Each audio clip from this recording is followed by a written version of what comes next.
We begin with Lions Clubs International, the founding, the first in a series of Centennial videos.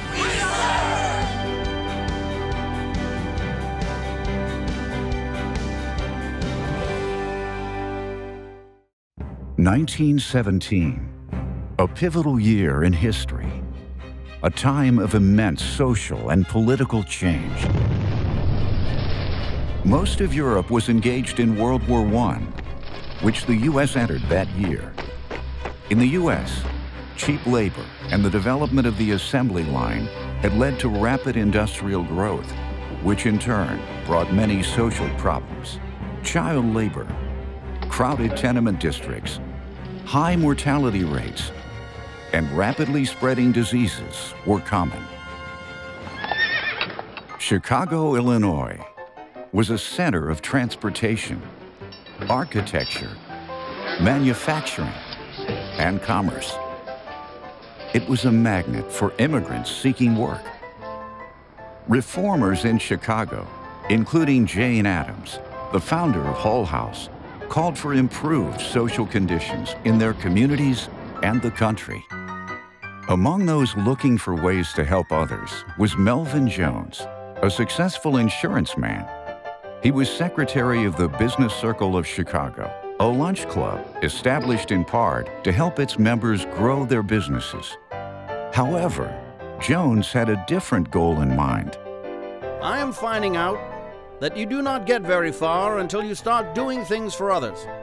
And I am beginning to believe that I can help some of the clubs, like the Circle, to have feelings in their hearts.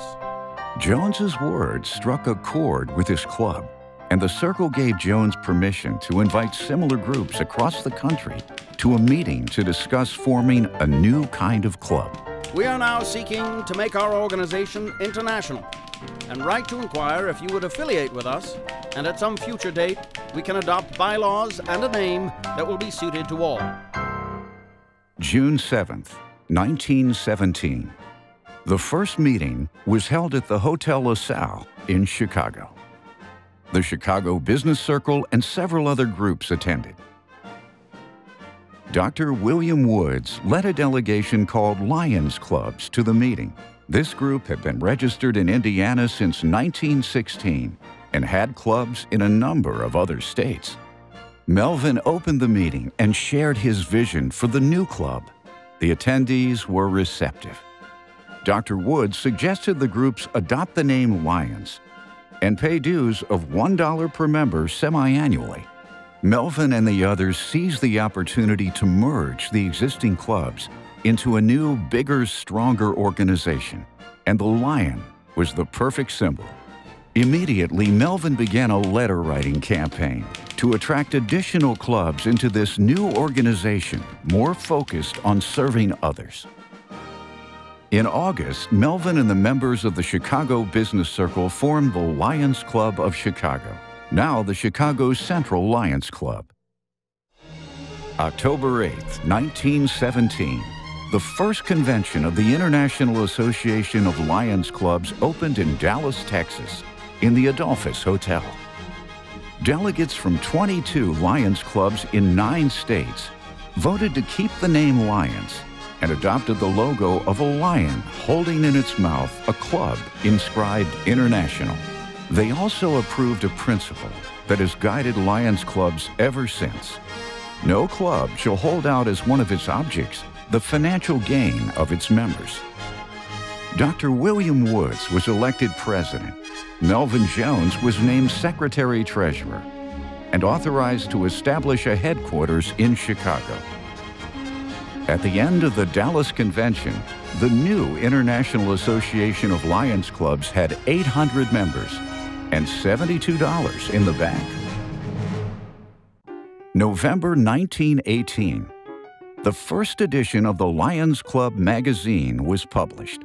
It contained a copy of the Lions Code of Ethics, which required a lion to aid my fellow man by giving my sympathy to those in distress, my aid to the weak, and my substance to the needy. It also contained news from the clubs about Lions projects for improving waterways, medical clinics, and public libraries. Lions were also active with many youth projects, including fundraisers for children's hospitals and Boy Scouts.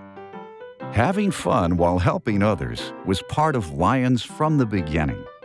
A clothing drive for veterans led to an unusual sight of lions parading down the street of their town. By 1919, Lions had grown to 42 clubs across the U.S. with more than 2,300 members. Some of the early clubs had women members, but soon the Constitution and bylaws limited membership to men. It would be almost 70 years, until 1987, before women were again welcomed as members. In 1920, Lioness clubs were established. Many women served alongside family members who were Lions. Also in 1920, in Ontario, Canada, Lions established the Border Cities Lions Club, now called the Windsor Lions Club. It was then that Lions clubs became international.